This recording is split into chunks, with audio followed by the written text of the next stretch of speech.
បាទសួស្តីនៅក្នុងវីដេអូនេះខ្ញុំនឹងលើកយកករណីជំងឺតពូជនៅលើក្រូម៉ូសូមធម្មតាលក្ខណៈលុបបាទដោយដែលអ្នកសិក្សាបានដឹងហើយថាជំងឺតពូជនៅលើក្រូម៉ូសូមធម្មតាមានពីរប្រភេទគឺលក្ខណៈលុបនិងលក្ខណៈអន់ដោយឡែកលក្ខណៈអន់យើងបានសិក្សានៅក្នុងវីដេអូលើកមុនហើយឥឡូវនេះនៅក្នុងវីដេអូនេះគឺជា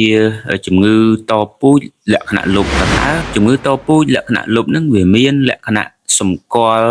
យ៉ាងដូចម្ដេចខ្លះអូខេអញ្ចឹងដំបូងនេះសូមយើងសង្កេតមើលរូបភាពតាក់ទងទៅនឹងការបញ្ជូនជំងឺនៅក្នុងពីរករណីនេះគឺករណីទី1ឃើញថាឪពុកកើតជំងឺឯម្ដាយធម្មតាជាលទ្ធផលយើងឃើញថាកូនរបស់គាត់50%កើតជំងឺឯ50%ទៀតជាធម្មតាក្នុងករណីទី2ឪពុកធម្មតាឯម្ដាយកើតជំងឺវិញជាលទ្ធផលក៏ដូចគ្នាគឺកូនរបស់គាត់50%កើតជំងឺឯ50%ទៀតជាធម្មតាទេក្នុងករណីទាំងពីរនេះយើងឃើញថាទោះបីជាករណីណាក៏ដោយមិនថាឪពុកកើតជំងឺឬម្ដាយជាអ្នកកើតជំងឺទេជាលទ្ធផលសុទ្ធតែមានភាគរយដែលធ្វើឲ្យកូនរបស់គាត់នឹងកើតជំងឺបាទដូច្នេះលក្ខណៈលុបនៃជំងឺតពូជលើក្រូម៉ូសូមធម្មតាគឺទី1ជំងឺនេះកំណត់ដោយអាឡែលលុបស្ថិតនៅលើក្រូម៉ូសូមធម្មតាដែលអាចលេចចេញនៅក្នុងករណីជាអូម៉ូស៊ីកូតលុបឬជាអេដ្រូស៊ីកូតបញ្ជូនដោយផ្ទាល់ពីម្ដាយឬឪពុកទៅកូនឬទាំងឪពុកនិងម្ដាយកូនអាចកើតជំងឺនេះកាលណាទទួលបានអាឡែលកំណត់ជំងឺតែមួយពីឪពុកឬតែមួយពីម្ដាយឬអាចទទួលបានអាឡែលជំងឺពីឪពុកផងនិងពីម្ដាយផងហើយមិនរំលងចំនួនទេបាទឧទាហរណ៍ដូចជាជំងឺកូរ៉េហុងទីងតុងបាទដូច្នេះឥឡូវនេះយើងមកសាកល្បងសិក្សាទៅលើលក្ខណៈនៃជំងឺនេះបន្តិចតាមរយៈការតាំងអាឡែល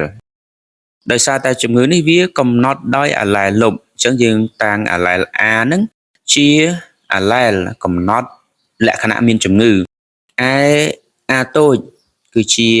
អាឡែលកំណត់លក្ខណៈធម្មតាណាគឺជាធម្មតាអញ្ចឹងករណីទី1ឧបមាថាឪពុកជាធម្មតាអញ្ចឹងបើឪពុកជាធម្មតាសេណូទីបរបស់គាត់គឺអាតូចឯម្ដាយកើតជំងឺលក្ខណៈជាអេដ្រូស៊ីកូតដូច្នេះគឺអាធំអាតូចបាទដល់ពេលជាលទ្ធផលយើងឃើញថាម៉េចកូនរបស់គាត់គឺកូនទី1គឺអាធំអាតូចទី2គឺអាតូចអញ្ចឹងអាធំអាតូច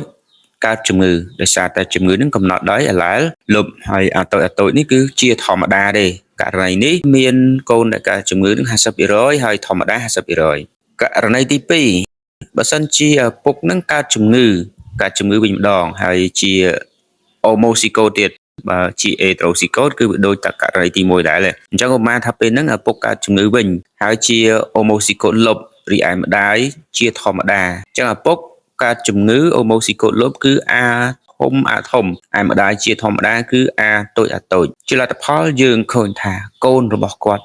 នឹងកើតជំងឺ100%គឺកើតជំងឺជាអេដ្រូស៊ីកូតអាធំអាតូចដល់ករណីទី3វិញម្ដងទាំងឪពុកទាំងម្ដាយសុទ្ធតែកើតជំងឺហើយជាអេដ្រូស៊ីកូតដូច្នេះសេណូទីបរបស់ឪពុកគឺអាធំអាតូចហើយម្ដាយគឺអាធំអាតូចជាលទ្ធផលយើងឃើញថាកូនរបស់គាត់កើតជំងឺនឹងរហូតដល់ទៅ75%ឯណោះហើយមានតែ25%ទេដែលជាធម្មតាបាទនេះគឺជា